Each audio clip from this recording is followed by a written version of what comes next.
Hey everybody. The purpose of this video is to give you some more detailed instructions on this digital peer review activity that we are going to be doing.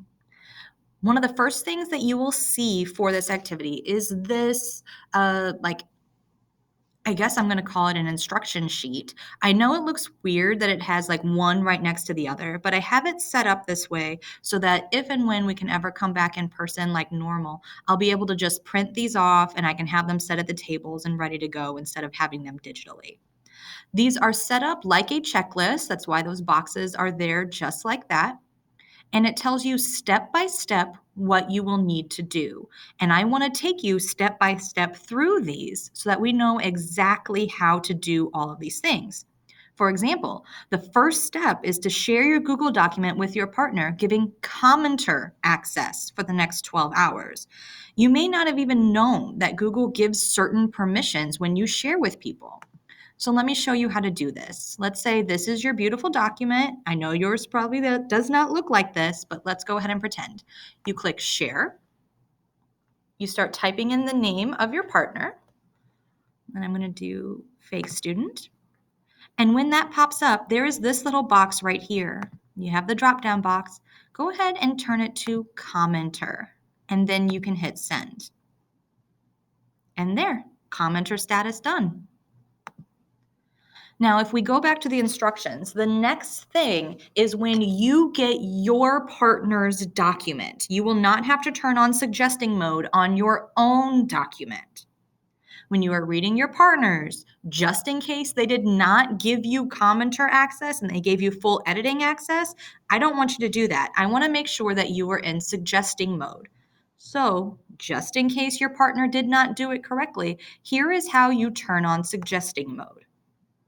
Up here by where share is, there's another drop-down box, editing to suggesting.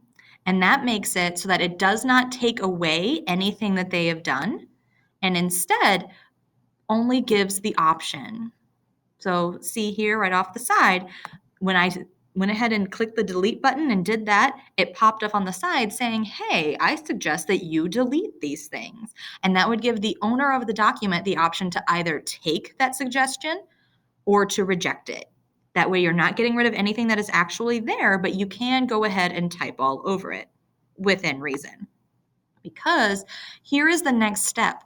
Now that you have your partner's paper and you are in suggesting mode, the next thing that you will need to do what I want you to do, is to read your partner's paper, making annotations, everybody's favorite thing, that focuses on clarity, meaning that you can understand what is going on.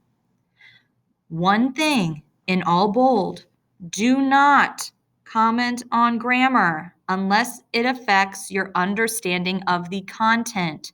So many times it's really easy just like, hey, you spelled this wrong. But that's not actually helping the writer in the long run because you can do spell check, you can't necessarily do a clarity check. Then finally, once you have gone through and annotated the entire document, I want you to go and leave 3 comments in separate comment boxes. And this tells you comment 1, what I want you to do, comment 2, I want you to do, and comment 3. Here is how you do that. At the end of the paper, not necessarily the works cited, if there is one, you would just highlight a couple words, nothing crazy, add the comment, and you can even go comment 1, blah, blah. And then you could highlight the same thing again if you wanted.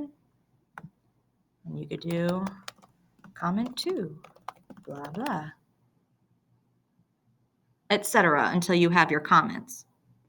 Now, in here, there are very specific things that I am asking you to do. And they are so specific, I want to give you some good examples and some bad examples.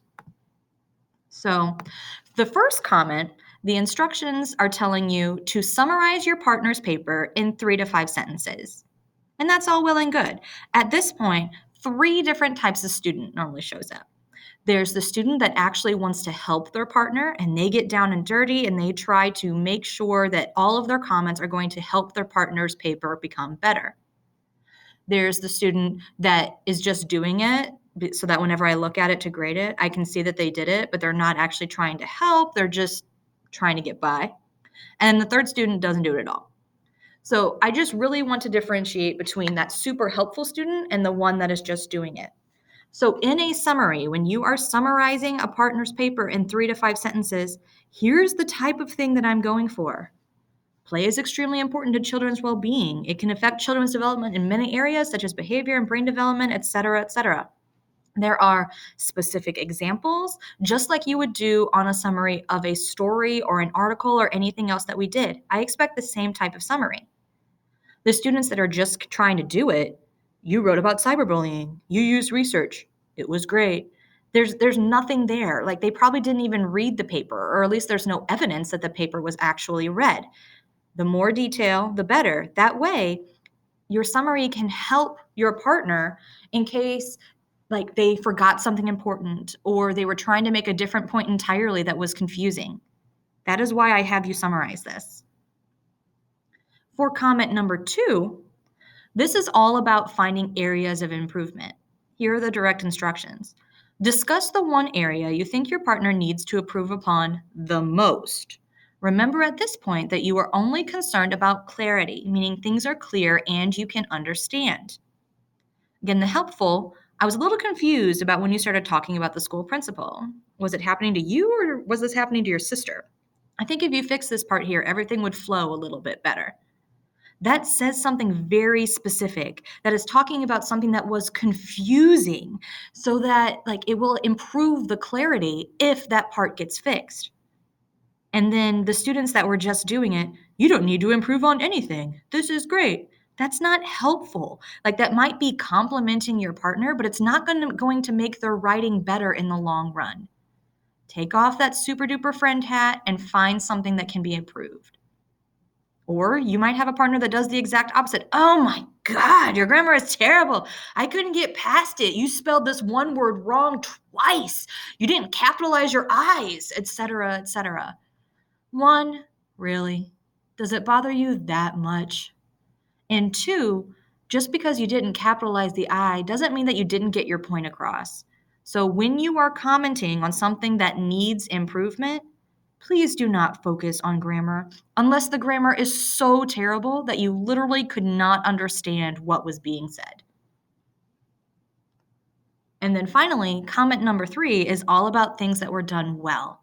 So here's the instructions. Identify at least 2 areas that you felt your partner excelled in.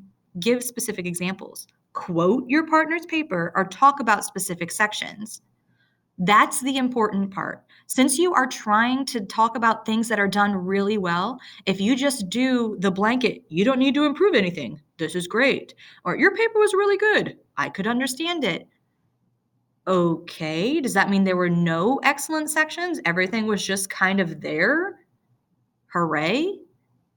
But if you go a little bit deeper, then your partner knows the parts that stand out to you as good, and they can use that to help them in the long run. Like the example that I have here. I love the example you gave about the dog and the leash in the second paragraph. It was really funny and kind of broke the sadness up a little bit. I also think you were really descriptive in that section.